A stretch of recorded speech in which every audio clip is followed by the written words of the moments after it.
साथियों, जय भीम, नमो बुद्धाय। आज एक नए विषय के साथ। इसके पहले साथियों एक वीडियो मैंने बनाया था जो विजयदशमी धम्म के नाम से था।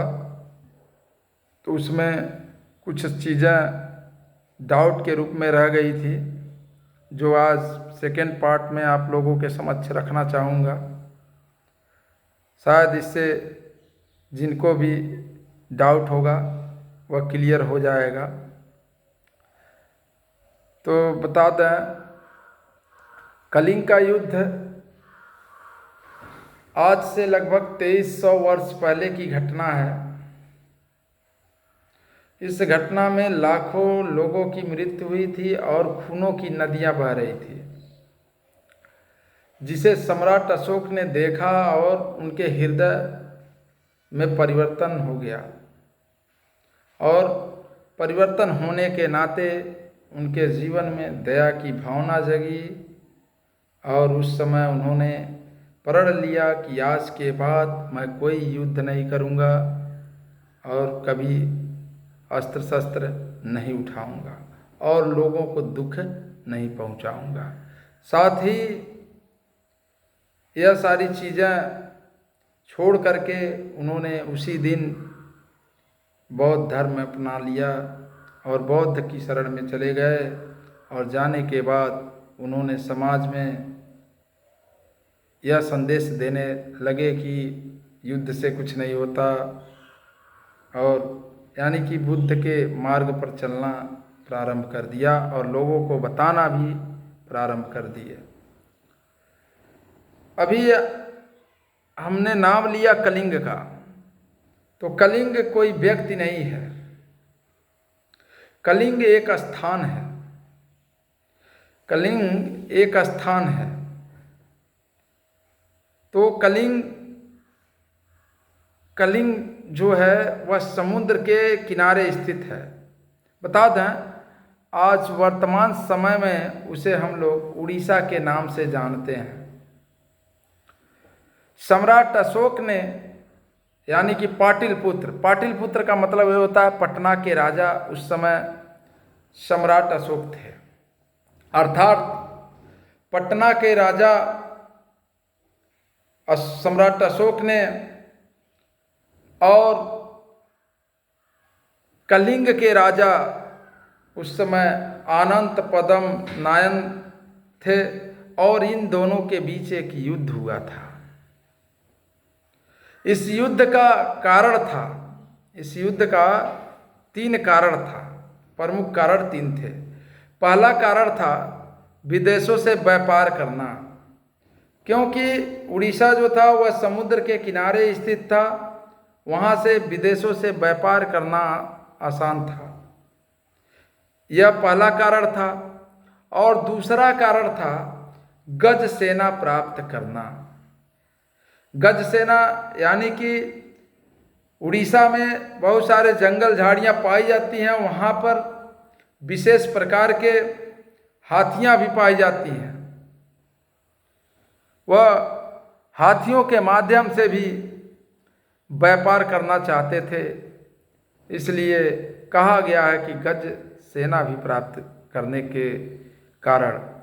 और तीसरा चीज उनके अंदर यह था कि लोगों से कर वसूलना। यह 3 कारण था जिससे सम्राट अशोक ने कलिंग पर युद्ध किया था। यह युद्ध सम्राट अशोक अपने आंखों से देखी। उनके ये सारी जो युद्ध चल रहे थे वह इनके आंखों के सामने चल रही थी, जिसमें खूनों की नदियां बह रही थी। अब सोचिए, उस समय लगभग कई लाख लोग मारे गए और उसमें खून की नदियां बह रही थी। इस दृश्य को देख करके सम्राट अशोक का कलेजा पिघल गया और पिघलने के उपरांत उन्होंने अपने अंदर एक परिवर्तन महसूस किया। वह परिवर्तन था दया, करुणा आदि का भाव उनके अंदर उत्पन्न हुआ और वह इस युद्ध को जीत गए।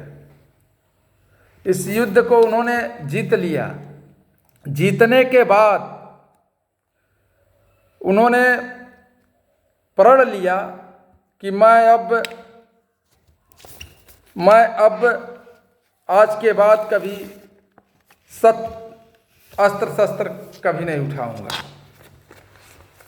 और उसी दिन ये भी प्रण कर लिए कि आज के बाद से मैं कभी भी लोगों को परेशान नहीं करूंगा, लोगों को दुख नहीं पहुंचाऊंगा। अपने ही नहीं, अपने साथ अपने पुत्र एवं पुत्रियों को भी उन्होंने उपदेश दिया। कहा कि हमारे जो पुत्र हैं या पुत्री हैं, दोनों को उन्होंने बौद्ध धर्म प्रचार करने के लिए विदेशों में भेज दिया। उनके पुत्र का नाम महेंद्र था, पुत्री का नाम समित्रा था। इन दोनों पुत्र पुत्रियों को सीरिया, जर्मनी, तुर्की, चीन, श्रीलंका आदि देशों में बौद्ध धर्म के प्रचार के लिए उन्होंने भेज दिया। और इतना ही नहीं, बौद्ध धर्म का प्रचार करने के लिए भेजा, साथ ही उन्होंने एक फौज तैयार की।